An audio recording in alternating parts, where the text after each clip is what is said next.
기억력 게임 문제입니다. 기억력 게임은 우리 친구들 이런 게임 한 번쯤 해보셨을 거예요.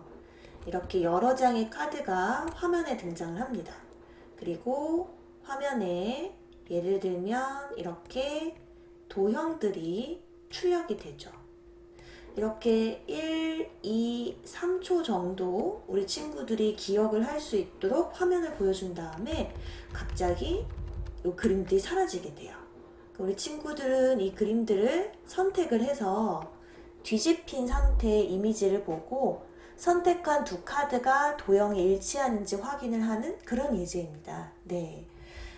지금 우리가 공부하는 이 언어는 자바스크립트로서 아직 화면에 뭔가 시각적인 걸 연출하는 문법은 공부하지 않고 오로지 콘솔 기반으로 공부를 하고 있기 때문에 이처럼 숫자 형태로 한번 만들어 봤어요.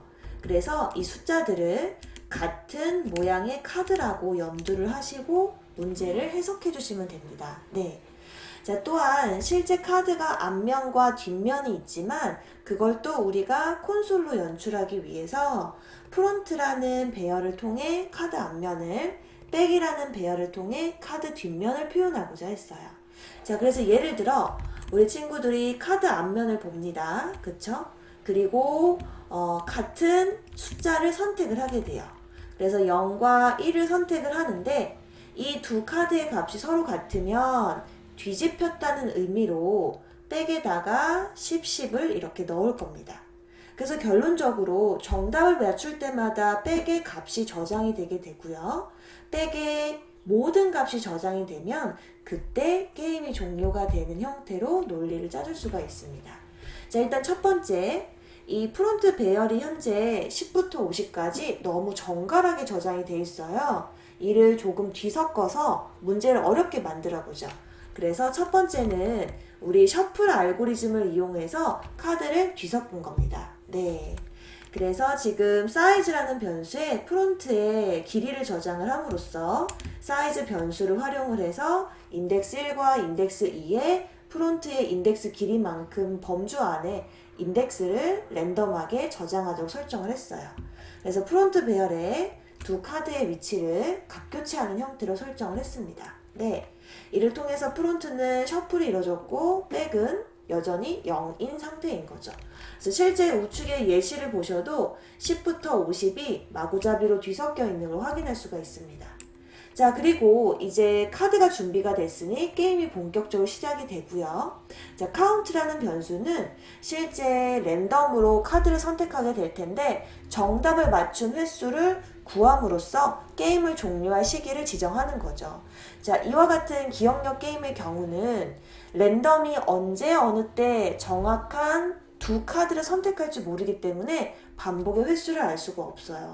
그래서 무한 반복의 형태로 설정을 했고요. 자, 더불어서 역시 프론트의 길이 범주 안에서 인덱스 값 두 개를 선택을 합니다. 즉 두 카드를 선택을 하는 거죠. 자, 근데 이때 예외적인 상황이 몇 가지 있어서 고려를 해봐야 됩니다. 첫 번째, 만약에 카드가 여러 장이 있는데 똑같은 위치의 카드를 두 번 선택할 수도 있겠죠. 왜? 랜덤이니까. 그러면 이 경우는 잘못 선택한 겁니다. 그래서 인덱스 1과 인덱스 2가 같을 때에는 동일한 위치를 선택했다라는 예외 메시지를 출력을 해주시고요.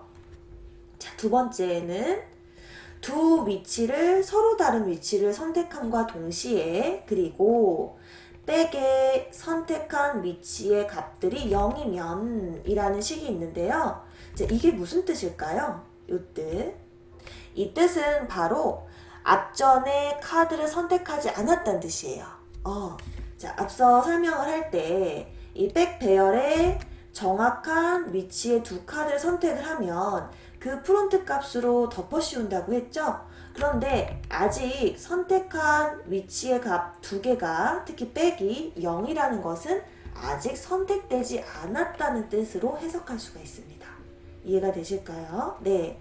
자, 그리고 그렇지 않으면 이미 선택한 위치를 또 고른 것이라고 판단할 수가 있겠죠.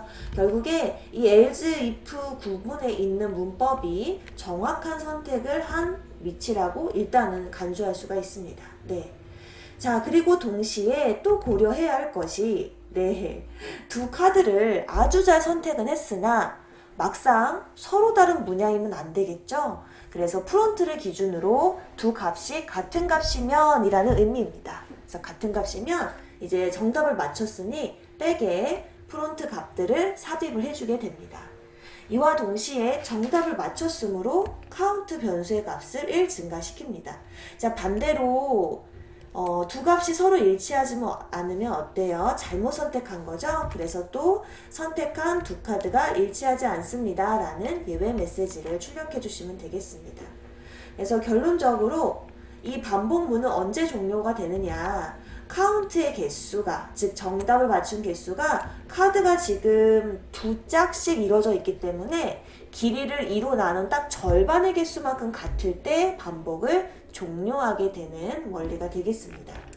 그래서 여러 회에 걸쳐서 마지막에 코드를 확인해 보시게 되면 이처럼 프론트에 저장되어 있던 값들이 백에 고스란히 저장이 되어 반복을 종료한 것을 확인할 수가 있습니다.